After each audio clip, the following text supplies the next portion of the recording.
ሰላምታ ናይ ብጻሕኹም ክቡራት ተኸታተልትና ልልዕሊ 60 መዓልቲ ማለት እውን ክልተ ወርሒ ዘቑፀረ ምጥፋእ ፊልሞን ሓውና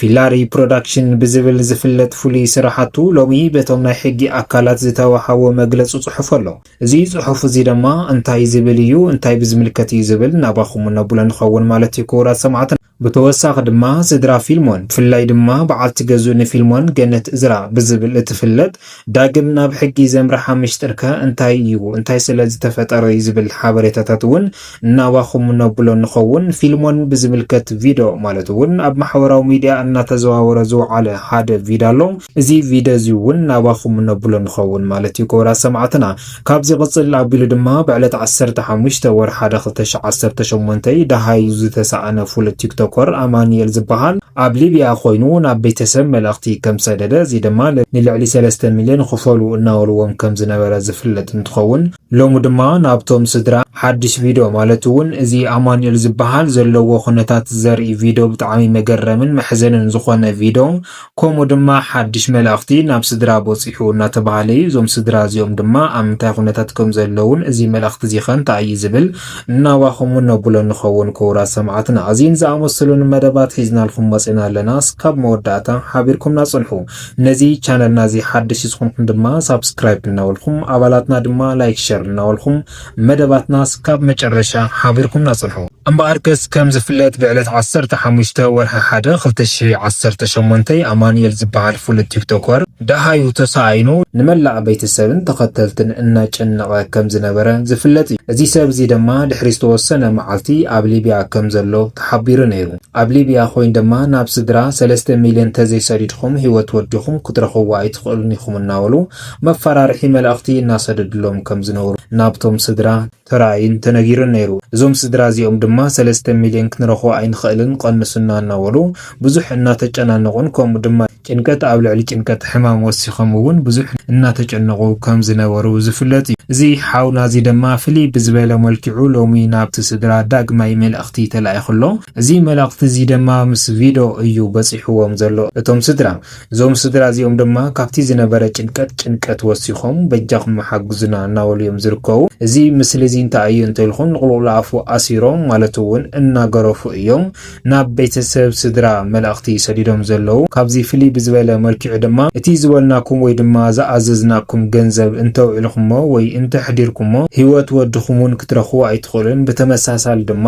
እቲ ገንዘብ ኣብ ዝወዓልን ዝሓደሩን ወይ ድማ ግዜ ኣብ ዝወሰደሉ እዋን ንዓና እትውና ገንዘብ እውን ከም እንውሰኸኩም ኣይትጠራጠሩ እናበሉ እዮም እናፈራርሕዎም ዝርከቡ።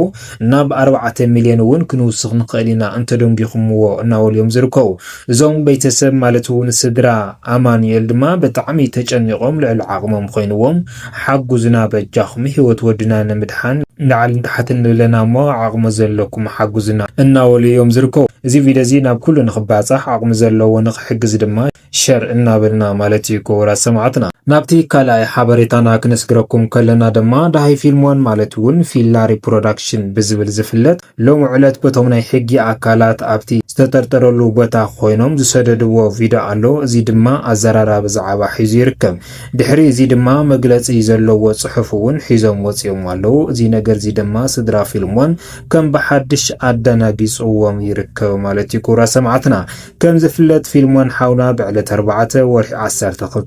2017 ማለት እውን እስካብ ዝዓለት እዚኣ 61 መዓልቲ ዘቑፀረ እንትኸውን ካብ ዝጠፍእ እስካብ ዝዓለት እዚኣ ድማ ብዙሓት ሓበሬታታት እኳ እንተሃለዩ ነገር ግን ፊልሞን ኣበይ ከም ዘሎ ብሂወት ኣሎ ዶ የለን ዝብል ሓበሬታ ግን እስካብ ዝሕዚ ከም ዘይተረኸበ ዝፍለጥ እዩ። ነገር ግን ድማ እቶም ናይ ሕጊ ኣካላት ብጽቡቕ ዝኾነ ስራሕቲ ዳሃይ ምጥፋእ ማለት እውን ኣለሻ ፊልሞን እናተኸታተሉ ከም ዝጸንሑን ከም ዝመፁን እውን እንዳተናገሩ ነይሮም እዮም። ናይዚ ውፅኢት እዚ ድማ ብዙሓት ጥርጥራት ኣብ ትሕቲ ቀይዲ ሕጊ ውዒሎም እስካብ ዝዓለት እዚኣ ድማ ብዙሕ ዝኾነ መጠየቕታ እንዳተገበረሎም ይርከብ። ኣብ ፈለማ እዋን ብናይ በዓልቲ ገዙ ጥቋም ማለት እውን እቲ ዓርኩ መዋልዕቱ መሳቲቱ ከም ዝተሓዘ ድሕሪ እዚ ናዚ ምትሓዚ ድማ በቲ ዝሱ ዝጠቆሞም ሰባት ድማ 4 ጥርጥራትን ከምኡ ድማ ሓደ በዓል ባጃጅን ከም ዝተሓዙ እውን ተነጊሩ። እዞም ሰባት እዚኦም ድማ እስካብ ዝዓለት እዚኣ ኣብ ሕጊ ኮይኖም ብዛዕባ ፊልሞን እናተጠየቁ እዮም ዝርከቡ። ንህሎም ድማ በቶም ኣብቲ ውሽጢ ዝነበሩ ሓበሬታታት ብዝረኸቦ መሰረት እዩ እቶም ናይ ሕጊ ኣካላት ሎሚ ረኺብና እየ ዝበሉ ሓበሬታ ናብ ማሕበራዊ ሚድያ ወፂ ዘሎ ማለት እዩ ክቡራት ሰማዕትና እቲ ዓርኩ ማለት እውን ዝተሓዘ ዓርኩ ዳሃይ ፊልሞን ኣበይ ከም ዘሎ እስካብ ሕዚ ዘይሓበረሉ ምክንያት ድማ ብዙሓት ወሃብቲ ርእይቶ እንሱ ብዝበሎ ኣብቲ ምጭዋይ እኳ ኢዱ እንተእተወ ነገር ግን እቶም ዝጨወዩ ኣካላት ግን ካብቲ ናቱ ትእዛዝ ብላዕሊ ኸይዶም እዮም ማለት እውን ቀቲሎም እውን ክኾኑ ይኽእል እዮም እናበሉ ብዙሓት ርእይቶታት እንዳተዋሃቡ እዮም ዝርከቡ ማለት እዩ ክቡራት ሰማዕትና እምበኣርከስ እዞም ናይ ሕጊ ኣካላት ካብዚን ካብ ካልኦትን ብምብጋስ ዝወሰድዎ ሓበሬታታት እኳ እንተሃለየ ካብዚ ብምብጋስ ድማ ሎሚ ኣብ 61 መዓልቱ ማለት እውን ልዕሊ 2 ወርሒ ዘቆፀረ ምጥፋእ ፊልሞን ሎሚ ረኺብናዮ ዝበልዎ ሓበሬታ ብመግለፂ መልክዕ ዘርጊሖም ኣሎ ኣብቲ ግዜ እሱ ዝነበረ ብዛዕባ ምጭዋይ ተግባር ድሕሪ ምግላጽ ቀጥታ ካብ እቲ ቦታ ናብ ሰብዓ ካሬ ማለት እውን ካብቲ ጨውያ ተፈፂሙሉ ዝነበረ ቦታ ናብ ሰብዓ ካሬ ከም ዘምርሑ ተገሊጹ ዘሎ እቶም ጨወይቲ ማለት እዩ ካብቲ ሰብዓ ካሬ ድማ እዛ ባጃጅ እዚኣ ተመሊሳ ናብ ከተማ ከም ዝኣተየ ኣብ ከተማ ድማ ኣብ ምሕደር መኪና ከም ዝተረኸበት እውን ሎሚ ብኻሊእ ሓበሬታ ወፂሎ ማለት እዩ ክቡራት ሰማዕትና እዞም ሰባት እዚኦም ድማ ንሰብዓ ካሬ ኣብ ዝወሰድሉ እዋን ሕዚ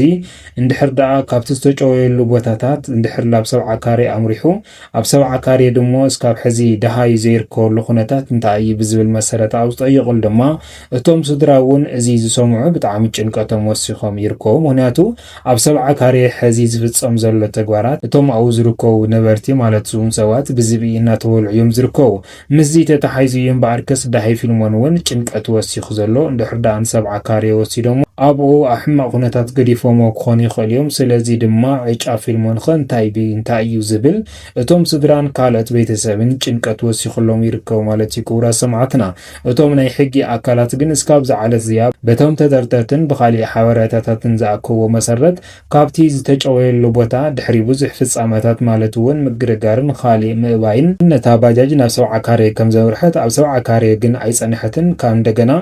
ናብ ከተማ ተመሊሳ ከም ዝኣተየት እውን ሎሚ ተነጊሩሎ ማለት እዩ ክቡራት ሰማዕትና እዚ ጽቡቕ ዝኾነ ስራሕቲ ማለት እውን ምክትታል ዳሃይ ፊልሞን ድማ ጽቡቕ ስለ ዝኾነ ቆጽልሉ ኣለዎ እናበልና ኢና ከም ወሃብቲ ርእይቶ ማለት እዩ ክቡራት ሰማዕትና ብሓፈሻ ድማ እቶም ናይ ሕጊ ኣካላት ጽባሕ ኮነ ሎሚ ብዛዕባ ፊልሞን ዳሃይ ፊልሞን ብዝምልከት ንሕና ኣለና እናበሉ እስካብ ሕዚ ድማ ግቡእ ዝኾነ ሓበሬታታት እናኣከብና ኢና ንርከብ ኣብዚ ቀረባ መዓልቲ ድማ ብዛዕባ ፊልሞን ክነፍልጠኩም ኢና እናበሉ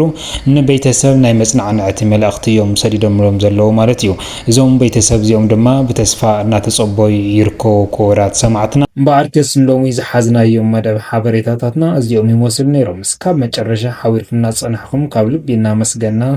ሰላምታይ ንዓኹም